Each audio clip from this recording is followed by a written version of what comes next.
You know something? ഞാൻ ഫേസ്ബുക്കിൽ post ചെയ്യുന്ന വീഡിയോസിന് താഴെയുള്ള കമന്റ്സ് ഒന്നും ഒരിക്കലും വായിക്കാറില്ല. Who has the time for it, right? Yeah. ഇന്ന് അന്നയുടെ പോസ്റ്റ് ഇട്ടപ്പം ഞാനത് വെറുതെ നോക്കിയതാ. You won't believe it. 99%. 99% ആൾക്കാർക്കും അവള് ചെയ്തത് ശരിയല്ലെന്ന് സ്ഥാപിക്കാനാണ് താല്പര്യം. I don't understand what's plaguing their minds. They don't even care about the truth.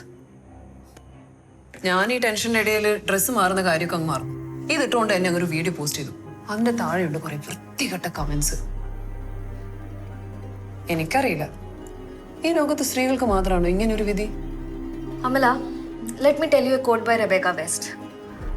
People call me a feminist whenever I express sentiments that distinguishes me from a doormat. 10-40 കൊല്ലം മുമ്പ് അവർ പറഞ്ഞിട്ട് പോയതാ. അതിന് ഇപ്പോഴും ഒരു മാറ്റമില്ല.